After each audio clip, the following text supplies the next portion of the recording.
on-field pregame show for you. So with that, I'm going to bring in my co-host, Anthony Bellino, who joins me from the Henry Ford Health System update desk. Anthony, man, it is strange walking into an empty stadium for a game day. Yeah, Tori, I mean, all of downtown, very quiet driving in this morning. We get in the building. There's probably, like 30 people here right now. So I feel very lonely down here. You know, normally there'd be fans behind us, and we'd both be here at this desk. We'd be hanging out a little bit, having fun, but it's quiet. You know, I can almost hear you from where you're at on the third floor to where I'm at here at the second floor. I can almost hear you. If I just took my headset off, I probably would be able to. I know. I think I can hear a faint echo in here somewhere. It definitely is strange to be in a cavernous building, but we have a Lions game to talk about, and everything looks different this year. This is the first time the Lions will be on the road this season. Obviously, last week they opened this season right here at Ford Field, and even though there weren't fans, there was still energy in the building. But it's up to me and Anthony to bring you guys the energy today, but we've got plenty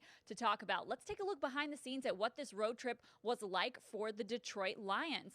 They got together at the practice facility, and they hit the road earlier this weekend. You can see them. They're kind of loading up the buses where they will head to the airport. This footage is from yesterday afternoon as they prepare to hit the road and head to Lambeau. Anthony, I got to say, it's strange. I usually would be on those buses and on my way to the airport, but I'm here instead. Yeah, well, for one, we're grateful to even have you here, so thank you for joining us. But two, I wanted to actually ask you about that. And for the players, this is kind of business as usual, right? You get to Allen Park, you take the buses to the airport. Airport takes you, to wherever the game day location is going to be. You check into the hotel, and kind of business as usual. Maybe outside of the testing protocols and whatnot they have to go through to get onto the plane. But for you and for a lot of our staff members, like a Mike O'Hara, like a Tim Twentyman, like the voice of the Lions on the Lions Radio Network, Dan Miller. You guys would be on these flights traveling with the team. So what has it been like, for you to kind of miss out on this aspect of it?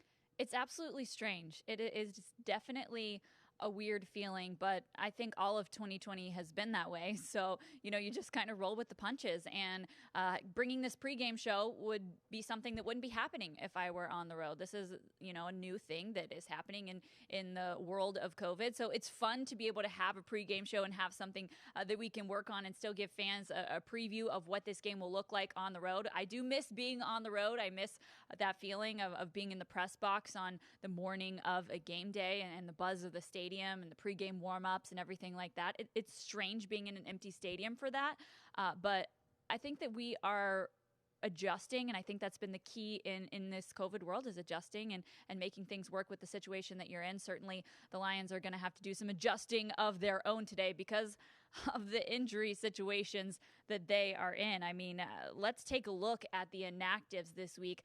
There are definitely some tough injuries to overcome for this Lions team today. We'll first look at the Packers inactives.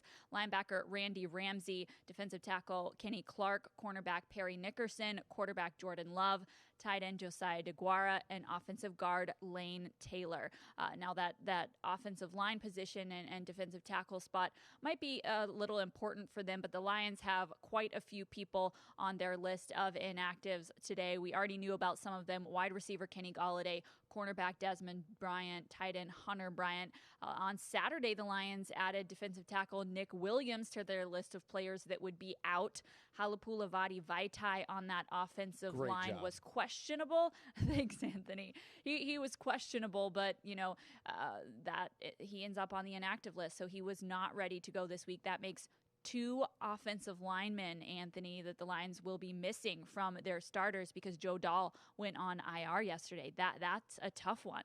Yeah, Joe Dahl is definitely going to be a huge miss, and I think TJ Lang was tweeting about this a little bit as well. And it's very interesting that some issues on the offensive and defensive line for both teams in this ballgame. You had just mentioned Lane Taylor, who the Green Bay Packers lost to a season-ending knee injury against Minnesota in week number 1. Then their right tackle Billy Turner actually sat out that Vikings game with a knee problem. So with the Packers injuries on their offensive line, that actually could open up an opportunity for Rick Wagner, who was Detroit's starting right tackle from 2017 up until last year, before getting released back in March by the Lions. So we might actually see Rick Wagner making his Packers debut this week as well. But definitely some concerns. I think especially when you look towards the top of that screen, no Kenny Golladay again for week 2. So how does that affect Marvin Jones Jr.? How does it affect the young rookie QUINTEZ CEPHUS, who got a lot of targets there in week number 1 against the Chicago Bears. And then, of course, Desmond Trufant, losing him and Justin Coleman for this game. Coleman going on the IR. The cornerback position is an area that when you looked at the second half of last week, I mean, it was pretty eye-opening. Mitchell Trubisky had a lot more success in the fourth quarter without Coleman and Trufant. But we got to try to find the silver lining, right? And that is the fact that we'll actually get to see the debut of our young rookie and number 3 overall pick in this past year's draft, Jeffrey Okudah. Absolutely. That is the positive that we get to look forward to today. Just to finish out these inactives, cornerback Chris Jones and then defensive end Julian Okwara looks like he is a healthy scratch for this game. He was not on the injury report earlier this week, so the Lions have just decided to go with other players at that position, at that edge rusher position. So we'll see who ends up playing there. But, I mean, Anthony, this list is a tough one for the Lions. Lots of starters on there, a couple of starters on IR this week with Joe Dahl and Justin Coleman, which we both mentioned. So lots to overcome this week, but certainly lots to look for in this game. Very much so. And I mean, guys are starters in the NFL for a reason. There's no doubt about that. But for, maybe some other opportunities for some other people that are located on, the second in the depth chart or even third. Maybe it's one guy who's, stood out and makes a team based on his contributions in special teams. And all of a sudden his number gets called and it's on him, to make a big play and to really play his way into that lineup. So I think that anytime there are injuries, obviously, with some of the bigger names at the top of that list, you're going to be concerned about it. That's, it goes without saying. But at the same time, it's a good opportunity, like a young fellow like QUINTEZ CEPHUS, who we mentioned, TJ Hockenson, Marvin Jones, Danny Amendola with a couple big grabs last week. So the opportunity will be there. And if one thing we know about Matthew Stafford, he'll be able to work it around. But I definitely do miss Kenny Galladay. That is for certain. Yeah, that definitely was something the Lions missed last week as well. We'll see who ends up getting those targets, but you mentioned TJ Hockenson, getting him more involved in this offense. We saw that last week, so maybe we see a little bit more of that this week. And at that guard spot, the Lions brought Kenny Wiggins onto the active roster from the practice squad, so maybe we see him in there at guard, or maybe we see a little bit of the rookie Logan Stenberg. We'll see what happens. We will. We'd also like to thank Rocket Mortgage for being the presenting partner of the Detroit Lions pregame show. And fans, a reminder to make sure that you tune into Fox 2 each Sunday at 10 a.m. for Lions Game Day Live, and then turn on Fox 2 tonight at 11 and watch Sportsworks and Lions Game Night for a complete recap and interviews from today's game in Lambeau. We also want to see your game face. You have the chance to be featured on today's program by posting using the hashtag DTEGameface. You can see those lovely pictures right there on your screen. Show us your game day energy. Don't miss out on your opportunity to be a part of the Lions Game Day. Post now with the hashtag DTEGameface. And if you're watching from the Detroit Lions broadcast region, be sure to tune in to your local Fox station and catch today's game, which kicks off at 1 o'clock Eastern Time. And are you the ultimate Lions fan? Does your fandom go beyond just the game? Well, as a part of the NFL Fan of the Year contest, the Lions are searching for one extraordinary fan who is a positive influence and inspires others through their love of the game of football. Visit NFL.com/fan of the year for more information or to nominate yourself or others for a chance to win a trip to the upcoming Super Bowl. And at each home game this season, we're recognizing select teachers as the champion of the game, fueled by Campbell's Chunky. We're counting on fans to nominate high school teachers who make a significant impact on their communities. Visit DetroitLions.com/champion to nominate a deserving high school teacher. Now let's take a look around the league with our out-of-town preview presented by BetMGM. This is interesting. Now remember, we have the Thursday night game, the battle for Ohio. The Browns won 35-30. Burrow led his team down the field late for a touchdown on that one. We have a battle of beaten teams between Minnesota and Indianapolis, so we want to keep tabs on what the Vikings are going to be doing. Also, if you move to that middle column, you have the Chicago Bears hosting the New York Football Giants. That's the other divisional matchup, obviously, because the Lions and Packers playing each other. Big time one. It's Sunday Night Football down in that middle column right there. 8:20. The New England Patriots and the Seattle Seahawks, that one in Seattle. All eyes are going to be on what Cam Newton can do against the 12s. How about Russell Wilson? He was very explosive in week number 1. You're going to be taking a look at Patrick Mahomes on the road against L.A. That's a little bit of a travel there to play against the Chargers. Then we'll end the evening, or I should say end week number 2 with the Saints on the road in Las Vegas. Still awkward for me to say. I'm getting used to it against the Las Vegas Raiders. So that's a quick look around the league and what is to come. And earlier this month, how about this? The Detroit Lions and Kroger announced the 2020 Touchdown in Your Town recipient. Now, this is the way it works. 6 high schools and high school football programs from around the state of Michigan were selected to receive a portion of the nearly $211,000 in resources. Let's have a look. Touchdown in Your Town is a program that the Detroit Lions launched in 2019 to really foster a love of the game and safe play for high school football teams across the state. With Kroger as our presenting partner and Riddell and the United Dairy Industry of Michigan returning for the second year, this year we've selected 6 high school football programs from across the state of Michigan to be recipients of the 2020 Touchdown in Your Town program.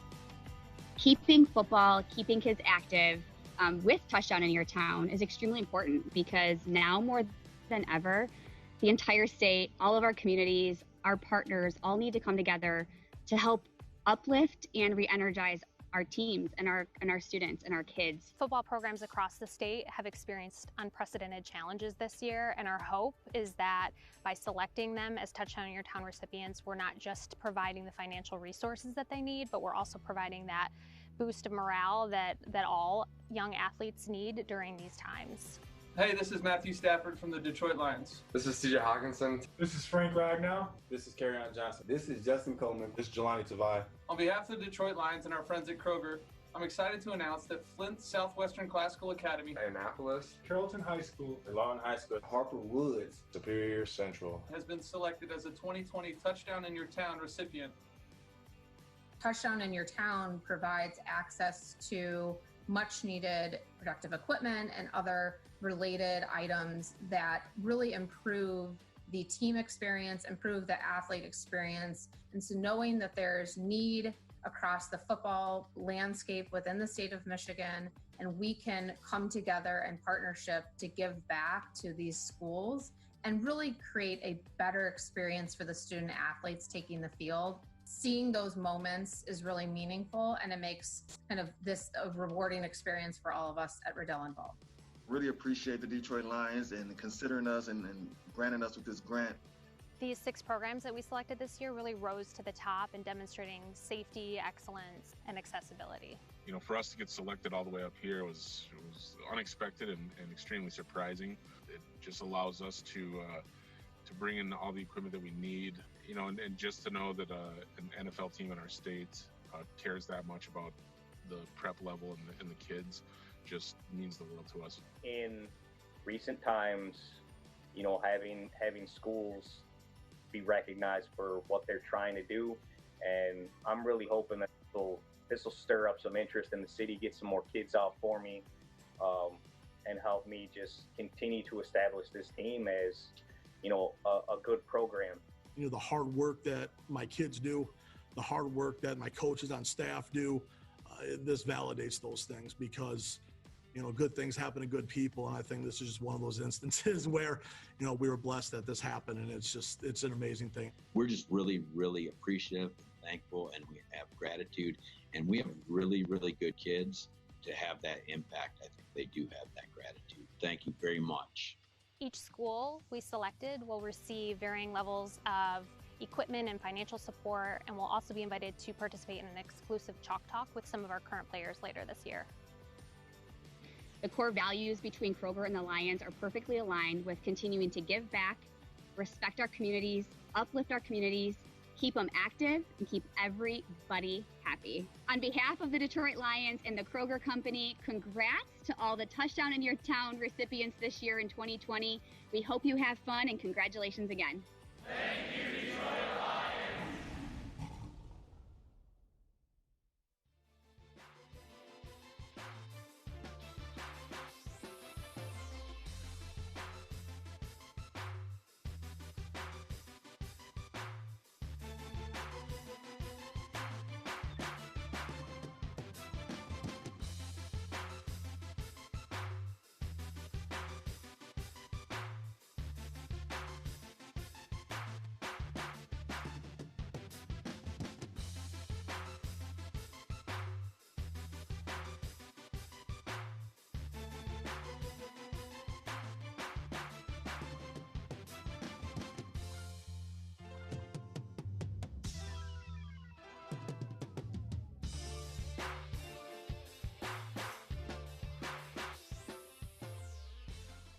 seeing you guys get ready for game day. Welcome back into the Detroit Lions pregame show presented by Rocket Mortgage. I'm Tori Petry, now joined socially distanced on set by Tim Twentyman.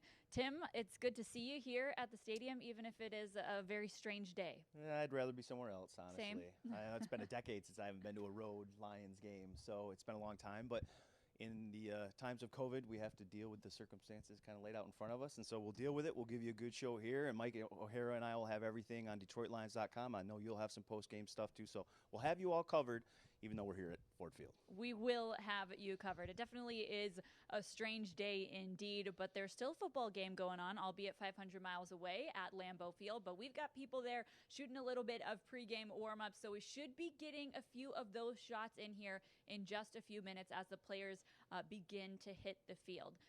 Before we get to that then, Tim, let's start off by talking about this Lions offense. We saw a lot of good things from them last week.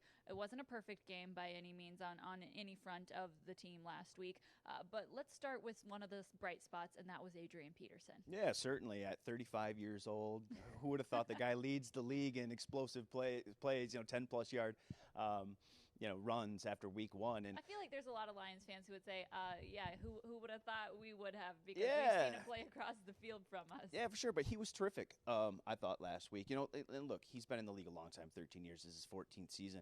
Just patience. He's a real patient runner. I thought he did a really nice job of letting Kabinda set things up in front of him, his fullback, and then waiting for some other blocks. He didn't just run right in there, and that's like a veteran. Yeah. He knows where he wants to go, and he was very decisive, one cut, and then you saw some of the power too, still laying down the wood a little bit, lowering that helmet, and he had the hot hand. And we talked about it, I think, last week when we talked about who's going to get more carries or how are they going to divvy that up. You see the graphic there, 14 carries, 93 yards, also chipped in 21 yards in the pass game. I think he was on the field for 20 plays, got the ball in 17 of those, so he was very active. Yeah.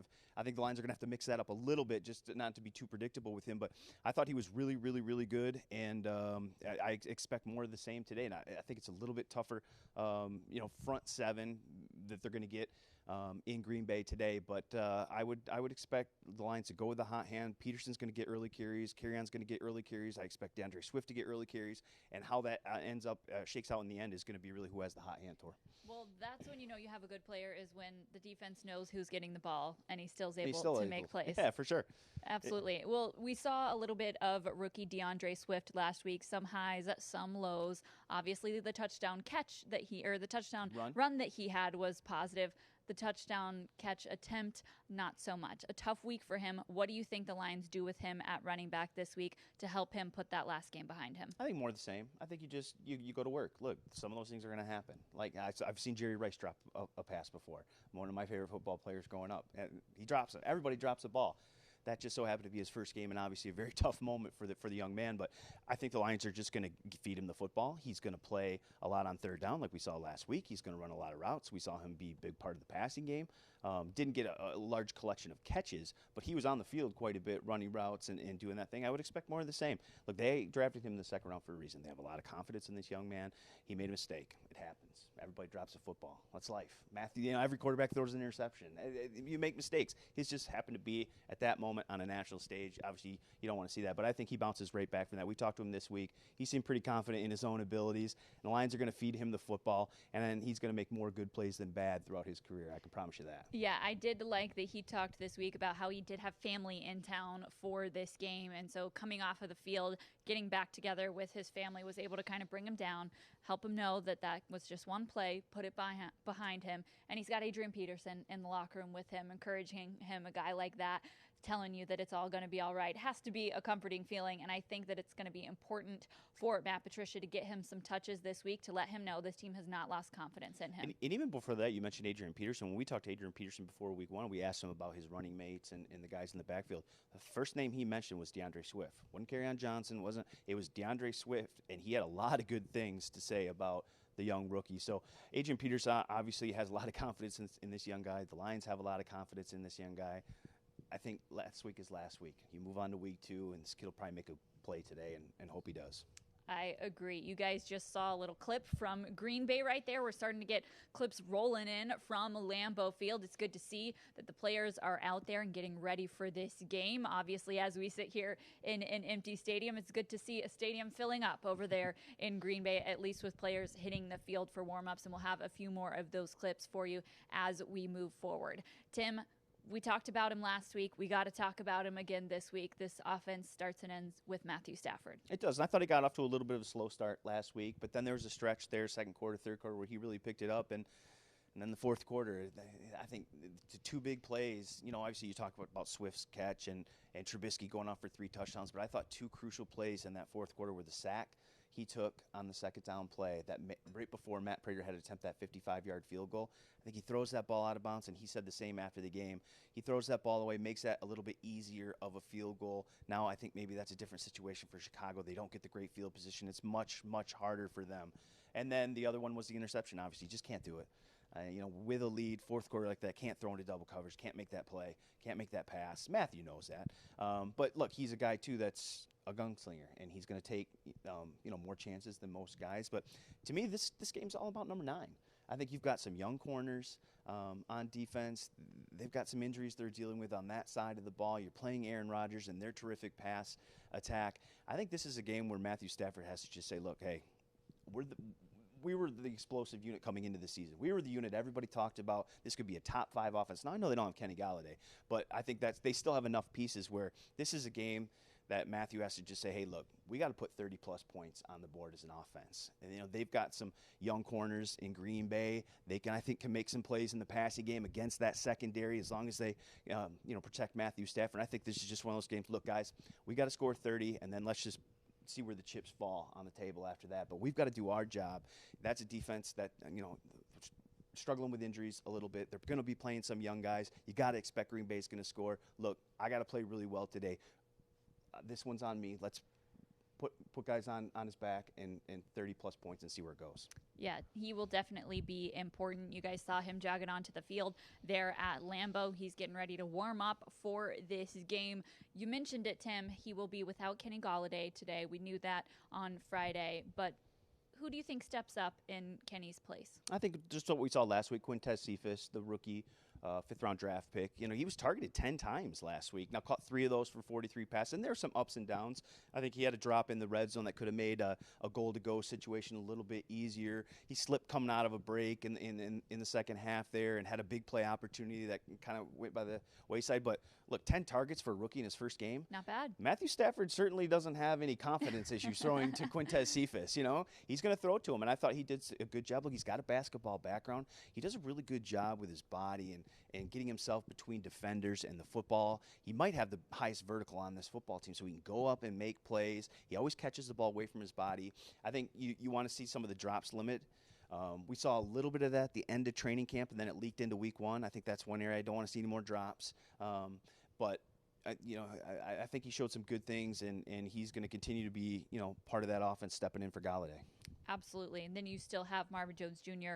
You've got Danny Amendola. And then last week we talked about him in our pregame show. What did I tell you about TJ? You told me that he was going to have a good game. I told you. And I said in the training camp preview shows that he's going to lead the Lions in touchdown catches. All right, he's got one. All right. He's got one. He could end up with, he's on pace for 16. Well, okay, I'm just throwing it out there. What's your prediction for TJ Hockenson today?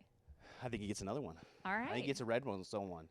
All right. Maybe the yards production isn't going to be quite there because I think he's going to be a main focus for Green Bay's defense, especially with Kenny not there. And what the Lions did in terms of trying to isolate him last week against Chicago, I think they did a nice job there, and I think Green Bay's going to be watching him rather closely. But I think he sneaks in one of those red zone touchdowns. He's going to have 2 after 2 weeks. Okay. I like it. I like it. You're looking at warm-ups in Green Bay. Danny Amendola catching some punts there. We're looking at some TJ Hockenson stats. You mentioned it, 5 catches for 56 yards and that touchdown, and you think that continues to go up. In training camp, you said he would be the touchdown leader for the Lions. I think so. Yeah, I think you just look at the production second-year tight ends have, and I think he's right in line. He's a talented guy. He bulked up this offseason. He's having fun. Those are 5 targets, too. So he caught every single pass that was thrown to him last week. And I just think, somebody's got to step up with Kenny not being there, A lot of teams, I think, are going to play 2 deep. Make the Lions make plays in front of them, not let, Marvin Hall and Marvin Jones Jr. get down the sideline, big plays where they like to do. I think we saw it with Chicago. I think that's going to be a formula moving forward, and that just sets up for a guy who's athletic, who can get matched up one-on-one with linebackers down the seams, crossers, in the middle of the field. I think that guy right there is going to be looking for TJ Hockenson quite a bit today. I like it. I like it a lot. All right, guys, we'll be back talking a little bit more of the defense in just a few minutes after this break.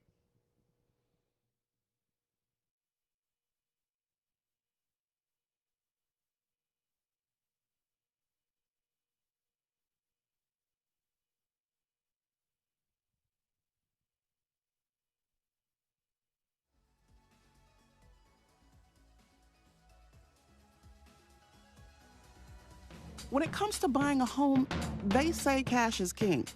But you're a queen, and that's just as powerful.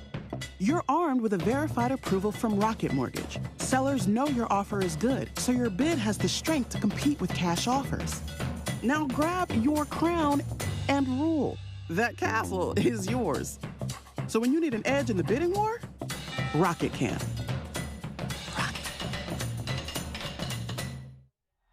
The game doesn't end after a spectacular touchdown grab because there's always another team looking to punch one in. With NFL Red Zone from NFL Network on Xfinity, you get every touchdown from every game on Sunday afternoons, all season long. Watch every breakout star, every heart-pounding running attack, and every big-time defensive stop. Sundays were made for football on Xfinity. That's simple, easy, awesome. Experience NFL Red Zone from NFL Network on Xfinity. Click, call, or visit today. Welcome back into the Detroit Lions pregame show presented by Rocket Mortgage. Tori Petry here along with Tim Twentyman on set. We just chatted about the Lions offense and what we should expect from them today. You got to look at a couple of those players down there at Lambeau Field warming up for this game that will start at 1 p.m. Eastern. Tim, let's take a look now at the defense. All eyes are on that number 3 draft pick today, Jeff Okudah, as he makes his NFL debut. Welcome to the NFL, Rook. You get to go up to Lambeau Field, play Green Bay Packers, and Aaron Rodgers is throwing the ball around. All he did last week was throw for 364 yards and 4 touchdowns against Minnesota. A pretty good defense up there. So, yeah, he's got his work cut out for him. But look, you see the metrics right there. He's got everything: the height, 6'1", size, 202 pounds, runs in the 4.4s. All the metrics are there. By all accounts, from talking with teammates and coaches, he's got the right mental makeup as well. Asks a lot of questions. Wants to become better. And I think we talked about it last week. I mean, this rookie class, unfortunately, didn't get an off-season training program. They didn't get a rookie mini camp. They got a truncated training camp, and then they had no preseason games. I mean, this is a young man who missed out on hundreds, probably maybe thousands of reps over that time, and so he kind of had to hit the ground running in training camp, and I think we're going to see him continue to get better and better and better. Look, he's going to make mistakes along the way, but I think he's going to make a few plays too, and can he make enough today to make the difference in Green Bay? I think that's what everybody's eyes will be on, certainly. Perfect timing as we get a look into Lambeau Field, the DBs huddling up there, hitting the field for warm-ups. Man, this is a test for this defensive back group. They dealt with a lot of injuries last week. After last week's game, Justin Coleman, your starting slot corner, goes on IR. Now, IR is a little bit different this year because you don't have to stay on it for as long. It's really just a 3-week minimum sentence as opposed to the longer sentence that it used to be. Yeah. So maybe you get Justin Coleman back a little bit sooner, but then Desmond Trufant is out this week. Those are 2 of your starters in that secondary. Really key. 2 guys. I mean, 2 main guys, too. And I just look at how that game developed after really the Desmond Trufant injury. I thought the game really switched at that point. I think Mitchell Trubisky was something around 11 of 24 for 150 yards, no touchdowns, or something similar to those numbers before Desmond Trufant went down. Afterward, I think he was 9 of 11 for 92 yards and 3 touchdowns. And, I mean, no offense to Tony McRae. I mean, he stepped in and competed and did a really good job, asked to play a lot of man coverage. But that's the 6th cornerback. And so there's a difference between your 1 and your 6. That's why one's 1 and one's 6. And so that put the Lions in a tough situation. Obviously, it's a next man up mentality in the NFL. It's going to have to be that way again this week because, like you mentioned, no Desmond Trufant, no Justin Coleman. So you expect Amani Oruwariye to step in there, start again. I would expect Jeff Okudah to play significant minutes, and then maybe Darrell Roberts fits in there in the slot, and somebody's going to have to step up and make a play. We talked about the stats with Aaron Rodgers last week. This is an explosive passing game, and I think really a key to this game is those guys in the front 7 can help those guys out too. You can get after you can get after Aaron Rodgers, make him get off his spot, hold the football a little bit, a little bit less, and so allow you to make a play. And so I think when you've got some injuries to your secondary, football's a team game. You need all 3 levels of that defense playing well. And look, you got some issues in the back end. Well, hey, front 7, all right, let's go. Step Absolutely. up. You've got to now, make up for it, and you've got to elevate your level of play. And they have to get pressure on Aaron Rodgers. It's going to be a real long day for some of those young corners in the back end.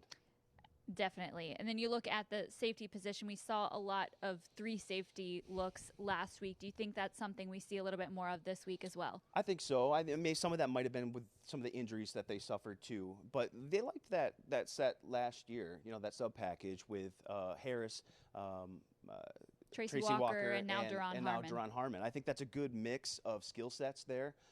You've got some guys that can jump down and play in the box. Obviously, Duron Harmon is kind of a sideline-to-sideline cover guy. So I think they give you a lot of varying skill sets. I think Duron Harmon's a guy who can step in the slot and cover guys there too. So I think we could see that a little bit more today, especially with some of the issues that they've got at cornerback. They like that sub package. They used it a lot last week. And so you see some of the numbers with Trace. Last week, 9 tackles, 8 solo tackles, 2 tackles for loss. He defended a pass. I thought he was productive. This is a guy who had 100 tackles last year, led the team. So, look, he can step in the box. He can cover. The same thing with Duron Harmon. Nick Harris, I think, is a guy who is at his best in the box coming downhill. So they got a lot of guys that can do some things, and so I would expect that we see quite a bit of that 3 safety look today. Tracy Walker's so close to an interception last week as well. But maybe because we don't see Justin Coleman, we do see a little bit more of that 3 safety look. Yeah, well, I think the interesting part, too, you mentioned the near interception. Corey Unlin talked about 2 of those balls that hit off Lions defenders. And there was obviously that ball laying on the ground after Trey Flowers, jarred it loose. And Chicago was able to jump on it. No turnovers for Lions last week. I think those are the kind of turnover battle is usually very indicative of how well a team is playing. It's the number 1 stat in football. Yeah. It's the number 1 stat. Now, it was 1-0, so it wasn't huge for the Lions last week, but they lost it, and they lost the game, and those are just sacks, forced fumbles, putting an offense behind the 8 ball. Those are just huge plays in games. The Lions need to have more of them. They got to find a way, and unfortunately, they're playing a guy in Aaron Rodgers who doesn't turn the ball over very much. So they've got to create them somehow, some way today, I think, to be successful. Yeah, I would definitely agree. All right, Tim, you mentioned it.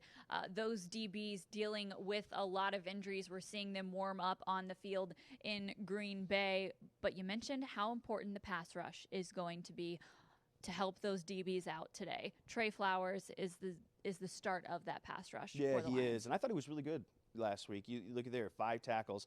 What did I say? Impact plays, right? Sacks. 1 sack, tackles for loss, a tackle for loss, a forced fumble. You would have loved to see that fumble recovery go along with that. Sure. But those are the kind of plays that you need. And look, we talked about it last week. From weeks 8 to 17 last year, he was one of the top defensive ends in football just in terms of pass rushing and quarterback pressures. He obviously got a slow start to the season because he had that shoulder surgery and missed all of training camp in the offseason. And I think he's kind of picked up right where he left off. At least when I watched the film, I thought he was really tough to handle for Chicago's offensive line. I think that's going to have to be the case again today. It's a Packers offensive line that's dealing with some injuries. We talked about Detroit's, and so they've had to shuffle a few things up. I think Trey Flowers has to be the catalyst of that pass rush. I think it all starts with him, and then now you start to play off him, do some stunts, some games, and get other people involved. But I think Trey's got to be good again today. Well, with Trey Flowers, it isn't always just the sacks and the stats that show up on the game book, but it's also the pressure on the quarterback, just collapsing the pocket. And that's important with Aaron Rodgers because he is so good at getting outside of the pocket, going on the run, extending plays, and making something happen downfield that is just kind of improvising. That is who Aaron Rodgers is. Yeah, it's important to note, too, everybody looks at sacks as being, the number one statistic, but that's not always the case. You can affect the quarterback without sacking him, getting him on the ground. Like you said, getting him off his spot, just cutting off the timing and the rhythm of a play because he sees a rush, has to make a move up, and now he's got to go to his second or third read. I think you don't have to necessarily get him on the ground, but you can't let Aaron Rodgers sit back there comfortable, 1 read, 2 read, 3 reads. You're never going to be able to defend a guy like that. With his experience, because you're not going to be able to throw anything at him, but he hasn't seen. Yeah. He's been in this league too long. So how do you affect a guy like that? You pressure him. You've got to pressure him. And it doesn't have to always end in a sack. It's just got to be, messing up with his timing with the receivers, get him off his spot, make him get out of the pocket. You mentioned it. He's dangerous there, but you can't let him sit in it for 4 seconds either. I think that's where he's even more dangerous. I'd take Aaron Rodgers running from defenders out of the pocket than Aaron Rodgers sitting there patting the ball and being comfortable in the pocket. I'll take the first one. Fair enough. All right, this return to Lambeau Field might be a little bit interesting for Trey Flowers. He probably has some not so great memories from how that Monday Night Football game went last year. There are a few questionable calls late in that game. So hopefully the Lions can make some new memories at Lambeau today. Hopefully for Jamie Collins Sr., he's making some new memories as a Lion. He obviously had a tough week last week as he got ejected for making contact with a referee. I know he was really upset about that and about that move and that call during the week this week when he spoke with the media, and I think he's really excited to get back out on the field. Yeah, and he was good early on. He was productive. I thought he flashed and made some plays. And you just look at the statistics you're seeing him from last year. Those were solo tackles, 58, 81 total tackles, the 7 sacks, 3 forced fumbles, 3 interceptions, one of the better cover guys. And I think that was a situation they definitely missed him in the fourth quarter. I thought he could have made a difference there, certainly. But look, you live and learn. Now, he was obviously there was nothing malicious about what he did. He was just attempting to show what David Montgomery. He was trying to make the point that David Montgomery was using the crown of his helmet, and he was trying to show him what he was doing, and he contacted the official. And look, you can't do it. It's in the rule books. It's immediate means for ejection, and the officials felt that way. And so it's a learning moment for the Lions, for all the players. Obviously, Matt Patricia went through, put on the film, and it was a teaching point this week. But the Lions certainly missed him, I think, definitely last week, and I think he's going to be very eager to make a play, make up for that early on. And so I wouldn't be surprised at all if we see a pretty good big play, a sack, a big pass break up on third down or something very early with Jamie Collins Sr., because I think he's the type of talent that gives you those kind of things. Absolutely. Well, I talked with TJ Lang this week on a new segment we're calling X Factor, where we take a look at one X Factor that needs to play well for the Lions and one X Factor the Lions need to stop on the opponent. And he agreed with you about the importance of the pass rush this week. He talked all about it. So let's take a look at what TJ had to say about the important players in this game.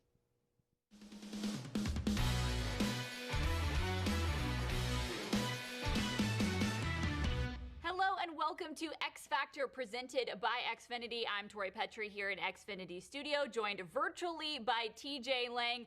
This is the segment where we give you guys the X Factor that the Lions have that needs to play well and the X Factor that they need to stop on the opponent. So TJ, let's jump right in. Who is your X Factor for the Lions this week? Well, Tori, if I think there's one guy that's probably excited to get a little redemption at Lambeau Field this year, it's going to be Trey Flowers. You look at how he played last year in that game, had 2 really huge plays. The first one that came in the fourth quarter, really nice rush, containing Aaron Rodgers in the pocket, who's very dangerous, scrambling inside, scrambling outside, able to get the sack. We all remember what happens there. I hate to revisit the penalty that was called. Yeah, trigger warning for Lions fans right here. Oh, no, right? It's just terrible to watch. But look at the rush, though. That's what I'm looking at here. The hands inside, right on the chest plate, drives back, all-pro left tackle Dave Bakhtiari, gets the sack. That's the type of game he's going to need to play if they want to have a chance to win this game. You got to contain Aaron Rodgers. You got to stop the run. You got to keep Aaron Rodgers in the pocket, I think, is the biggest thing, because he's the most explosive when he's outside of the pocket, extending the plays, hitting big plays down the field. All right, speaking of getting outside of the pocket, that's actually what we're going to see in this clip for your X Factor for the Packers. TJ, who do the Lions need to stop on the Packers side? A lot of guys you can go with, obviously, playmakers for the Packers, but mine this week's going to be Davante Adams. You see him line him up here in the slot. Aaron Rodgers, like we said, breaking the pocket, finding Davante Adams in the end zone. Those guys have played together for a long time. The chemistry that they have is second to none. This guy had 17 targets last week against Minnesota. He hauled in 14 of them for over 150 yards and 2 touchdowns. So I think he's feeling pretty good about where he's playing right now. Going to have probably the same challenge depending on, how the injury report shakes out for the Lions with Okudah and Trufant hopefully getting to play. This is going to be definitely a guy that you're going to have to know where he is every single play. And like I said with Trey Flowers, if you want to win this game and have a chance, Davante Adams is going to be the guy you have to stop. TJ, this X Factor is kind of a 2-for-1 because it's Aaron Rodgers who's the guy that's throwing the ball to Davante Adams. How do you stop that connection on Sunday? I think the biggest thing is going to be keeping Aaron Rodgers in the pocket. He's most dangerous when he extends the plays, when you're undisciplined in your rush lanes and he can get outside, whether it's to his right or left, make the big plays downfield. I'll look for them to move Trey Flowers around the line a little bit more this week. Packers right guard, Lane Taylor out for the season, right tackle, Billy Turner didn't play. I'd look for them to maybe expose a mismatch on that side of the ball a little bit more as well to put the pressure on Aaron and keep him in the pocket. Well, that's exactly why Trey Flowers is your X Factor for the Lions. Those two things go hand in hand, and hopefully the Lions can have a little bit of redemption on their last visit to Green Bay last year. Yes, just have to finish. You were leading this team for, 59 minutes in both games last year. It all comes down to the fourth quarter. You got to make sure when you got the lead, put the foot on the throat and finish the game. Good stuff, TJ. Thank you so much for sharing your X Factors with us. Thank you guys for joining us for X Factor, presented by Xfinity. From Xfinity Studio, I'm Tori Petry. Having a lot of fun doing that segment with TJ this year. He'll be joining me once a week as the season goes on for X Factor, presented by Xfinity, where we will break down the important players on both sides of the ball. All right, joining me here now on set is Mike O'Hara, who is going to break down a little bit of the Packers for us. Mike, we can't talk about the Packers without talking about Aaron Rodgers. No, absolutely not. And I think we're talking about field position and all that. And, what I often do is go on the opposing team's website on the night of their game. And Aaron Rodgers was obviously on the Green Bay Packers website after that big win against the Minnesota Vikings. What he talked about is when you only punt once, you've got a great chance to win. Now, I'm going to bury my head in my notebook here for a minute. But last week, they had 9 possessions the Packers did that counted. 1 punt, 5 touchdowns, 3 field goals. And they had 1 drive that was stopped on the 1-yard line. Then they had a 2-play kneel down. But 9 plays, how are you going to beat them if you can't get the ball away from them? Yeah. And that's one of the things I think the Detroit Lions, in fact, I know the Detroit Lions have to do today at Lambeau is stop them. Stop those drives. Make them turn the ball over. I don't care how you do it. We've talked about the pass rush. We've talked about getting sacks, getting turnovers, getting pressures. You've got to find a way. Look, I know they didn't do it last week. They had issues last year, but find a way today. That's what it's about today, in my mind, the most important part of this game. What made Aaron Rodgers so good last week against the Vikings? Well, probably the fact that he was good 11 years before that. He's still good. Look, we're talking about Aaron Rodgers possibly diminishing. He's not the Aaron Rodgers of old, but he's not an old Aaron Rodgers yet. I don't think he's a top 3 quarterback anymore. I think he's top 5 or 6, and that's pretty good. And you look what he did last week, 30-something out of 40, 4 touchdowns, and just when you go back and look at it, he just guided that offense effortlessly, sliding here and there in the pocket, sidearm, overhand, underhand, any way he has to do to get rid of the ball. And he's got good guys to play with. One of them, Davante Adams, had 17 targets, 14 catches. The second Aaron Jones, 60-some yards, couple touchdowns. Here's a guy who had 19 touchdowns in 2019. How about a guy to go to? All right, he had 16 rushing touchdowns, 3 receiving. Those guys are good because they're good on their own, but they're also good because of what Aaron Rodgers can do with them, the way he can manipulate defenses, the way he can get the ball to his playmakers. Yeah, you mentioned Aaron Jones here, his running back. He had 16 carries for 66 yards and a touchdown this last week, which was good for an average of 4.1 yards a carry. That's not bad. We all talk about Aaron Rodgers and how good he is in the air, but he's got a run game as well, and that helps him out. Yeah, and Aaron Jones, I gave him an extra touchdown, so we'll let him have it today, okay? I'm transferring it to last week. But, you're right about that. He's a guy who's come along steadily, a 4th or 5th round, just a mid-round draft pick, but they developed him. He had 1,000 and some yards, just under 1,100 last year. And like I said, 16 rushing touchdowns and 3 receiving touchdowns. And when you have a player like that who's got a proven record and a track record of producing and scoring, so he doesn't have a great game week 1, but you have to account for him because you know it's in there. You know he can do it, and you know that they'll go to him when they want to do it. Yeah, well, it didn't bother them too much how he played last week because they had 43 points on the Vikings and definitely had an amazing game in the passing game, and part of that was Davante Adams. That is Aaron Rodgers' favorite target, and he should be a challenge for these young Lions cornerbacks today. This is so how in tune Aaron Rodgers is into the game, too. There's an old-time football player there, even before my era, Tori. What? No wisecracks. Don Hudson, a Hall of Famer back in the 30s and 40s, he holds the franchise record of 15 receptions. Aaron Rodgers deliberately did not throw any more balls to Adams because he didn't want him to get it in. He didn't want him to get it in a blowout. He wanted just a regular, have him earn it, and Adams was cool with that. But that just goes to show you how plugged he is into his own team, the history of his team, and he can just play that game to the hilt. Yep. 14 receptions for 156 yards for Davante Adams. All right, we've talked plenty about this Green Bay Packers offense, and for good reason, considering how good they were against the Minnesota Vikings last week. But let's talk about the defense and the challenge that this beat-up Lions offensive line has in those Smith brothers up front. They really did. And let's not discount the loss of Joe Dahl. I really think he was a 5th-round draft pick in Bob Quinn's first draft in 2015. And I don't think there's a more improved player on the Detroit Lions roster than Joe Dahl, who's just gradually played more than one position. He played fullback. He came into the league as a tackle out of college and became into a good, solid starter. And I think they're going to miss him. But I think the 2 guys you have to look at there are the Smith brothers, Za'Darius and Preston Smith. Now, look, they're not related, but they meet frequently at the quarterback, okay? They kind of congregate there. And I like that line. Well, I tested it on you before the show. You did, and I told you I liked it then. By the way, we're looking at Lambeau right now. Where's the snow? Come on. I know. It's a nice sunny day there in Green Bay, and this Lions offensive line is who you're seeing on the screen, and they are the ones that are going to be facing those 2 guys, those Smith brothers that you said meet at the quarterback. These are not cough drops either, but one thing about both of them, they'll give you an outside pass rush, defensive end, outside linebacker. I call them edge rushers. Za'Darius made the Pro Bowl last year with 13.5 sacks. Preston, he may have gone as a spectator, but he had 12 sacks and could have easily, both of them could have made it. That's really something the Detroit Lions have to be aware of. And look, give Matthew Stafford just a little time, and he'll shred anybody. I thought for a first game, I thought he played pretty well. As you know, he shook off that interception, drove him right down to what could have been the game-winning touchdown. Didn't get it, but I'm not worried about Stafford. Matthew Stafford will take care of Matthew Stafford and all around him. Well, we'll see how that offensive line is able to take care of him with that challenge they have on this Packers front 7. We'll be back with a little bit more analysis of this game after this quick break.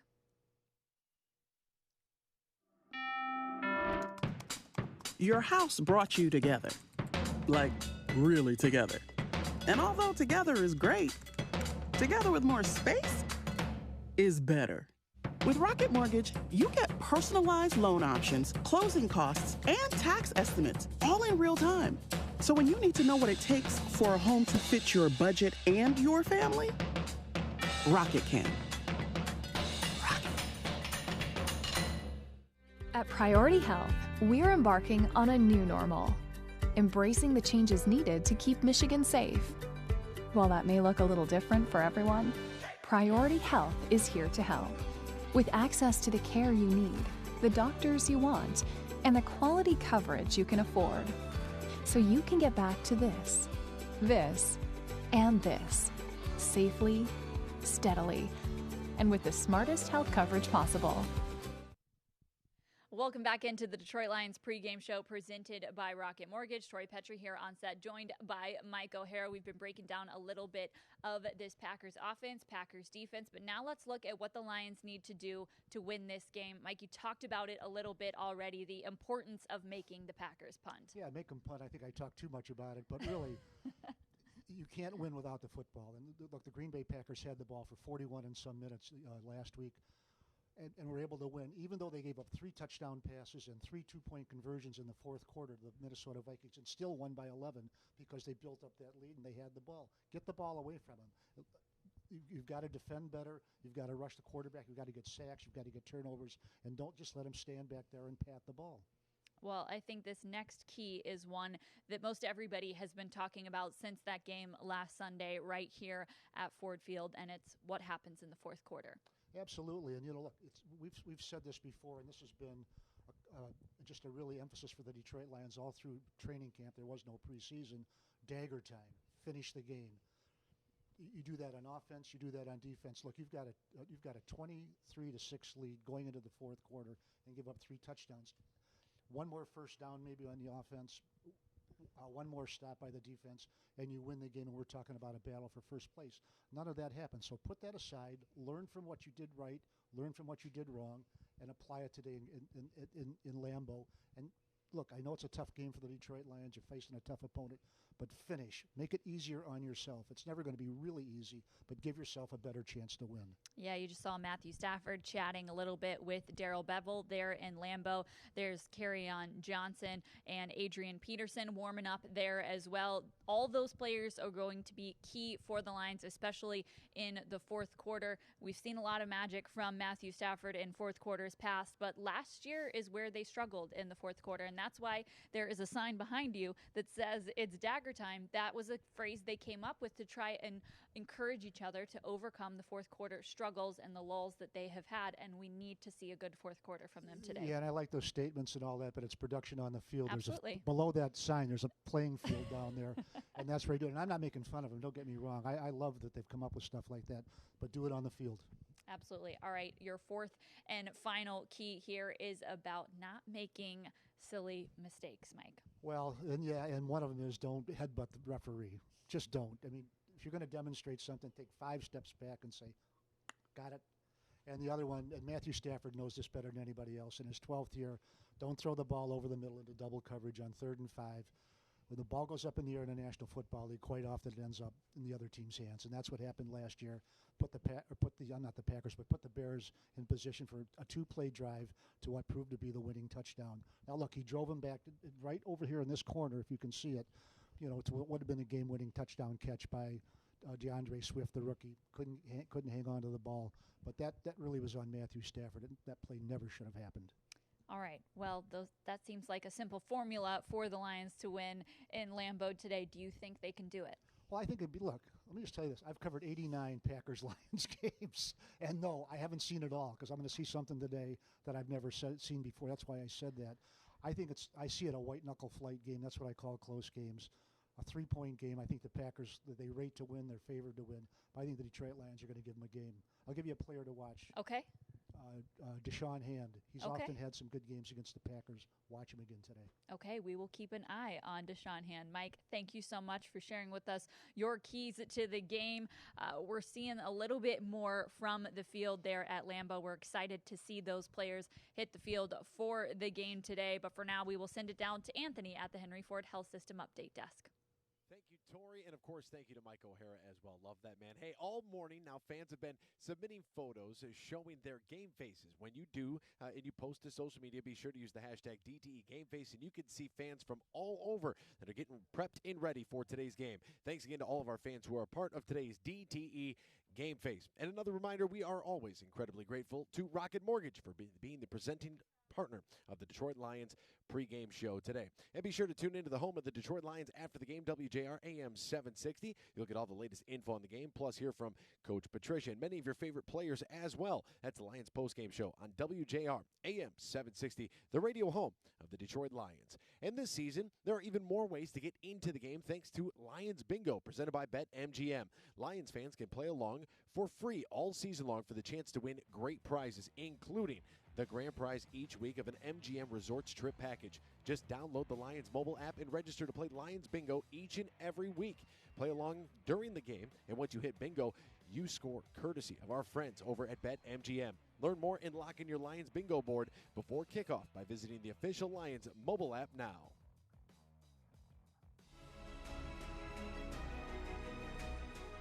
to honor all the brave men and women stationed around the world who protect our freedom here at home. The Detroit Lions and Kroger invite you to submit nominations for your hometown heroes. Submit your nominations today at DetroitLions.com/hometown heroes for a chance to be honored this season.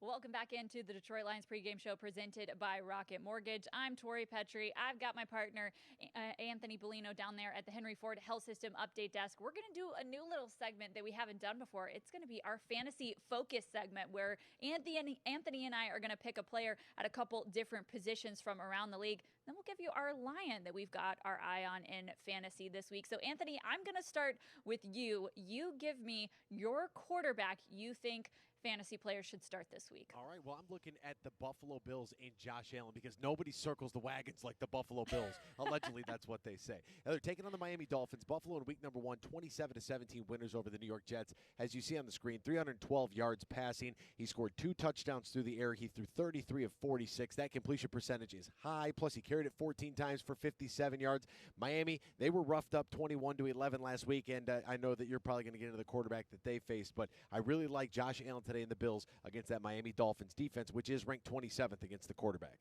Yeah, Anthony, you're stealing my thunder. I'm going here with Cam Newton, the quarterback for the New England Patriots. It still sounds weird to say, but I'm buying in with Cam as the quarterback of the Patriots. You mentioned it. He had a great game against the Miami Dolphins last week. He had 15 carries for 75 yards. 15 carries for a quarterback. That is a pretty remarkable number. They are not afraid to give him the football as a rusher up there in New England with Josh McDaniels' offense. So I'm buying in to Cam Newton. I think he has a good game this week. He's got a Sunday Night Football matchup with the Seattle Seahawks, and that Seattle defense gave up 506 yards last week. So I see an opportunity here for Cam. So I'm saying start Cam Newton. Let's move on to running back. Anthony, who's your running back this week? I'm going to go with a man who, well, self-proclaimed King Henry. At least that's what he had on his cleats last week. I'm going to go with Derrick Henry of the Tennessee Titans taking on the Jacksonville Jaguars. Tennessee was a winner on the road at Denver last week, playing at Mile High, 16-14. He had 31 carries in the ball game. I'm tired just reading that. 116 yards. Plus, he also had 3 catches for 15 yards. Jacksonville ranked dead last against the running back, which was interesting because they only allowed 4.4 yards per carry against Indianapolis and the Colts and a touchdown on 88 yards. But Jacksonville's defense really going to struggle with Derrick Henry. We know the Titans, they want to be run heavy. This is a great game to maybe he gets 20 touches and 150. I like it. I'm going with a rookie here. I'm picking Clyde Edwards-Helaire. It's always easy to pick a player on the Kansas City Chiefs, but even easier after the game we saw from him last week on Thursday Night Football. 138 yards in his first ever NFL game and 1 touchdown. He's at the LA Chargers this week, and I'm saying he has another big game. That's my pick at running back. Lastly, now let's take a look at pass catchers. Anthony, who are you picking at wide receiver? I'm going Juju Smith-Schuster. I think the big question going into this season was how would Big Ben Roethlisberger respond after the injury last season. I think that last week was a good microcosm of what the season is going to be. Take Juju, take any Steelers receiver. That offense is moving the football. All right, finally, my pick at wide receiver is going to be Calvin Ridley, 9 receptions for 130 yards. That Dallas defense he's up against ranked 28th in passing yards allowed last week. All right, now if you've got some Lions on your fantasy roster, we're going to tell you which Lion we think is going to play well today. Anthony, take it away. In week 1, it was all about Tim Twentyman. He told me to hop on the bandwagon. Tim, I'm fully aboard the TJ Hockenson train with a touchdown and 56 yards in week number 1. I expect for him to see even more targets and continue to build that camaraderie with Matthew Stafford. I love Hawk today against the Packers. All right, I'm going classic. I am sticking with Adrian Peterson, who had 93 rushing yards and a 6.6 rushing yard average last week for the Lions. So those are your 2 Lions that you should start on fantasy this week if you've got them on your roster. Thanks so much, Anthony, for hopping in there and giving us your fantasy picks. We want to get you guys hyped up for this game if you aren't already, so let's take a look at the game trailer.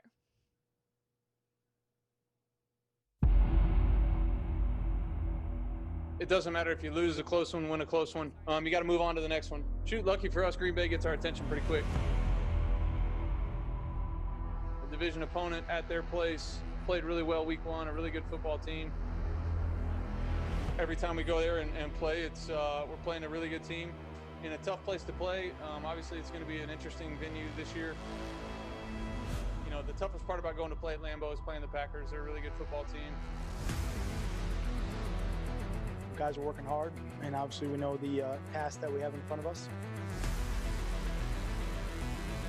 I have all the belief in the world of the guys we have on offense, the guys on defense. You know, there's playmakers all over the teams, but it just comes down to finishing. It's our job to bring the motherfucking energy every day. Let's go! We've seen that we have a lot of potential and a lot of talent, and we just have to be able to finish games. We got playmakers. Let's lean on each other, and let's get this going. Let's go. Just taking it one play at a time and being able to play at a consistent level. And I think if we do that, if we continue to do that, then all that will take care of itself.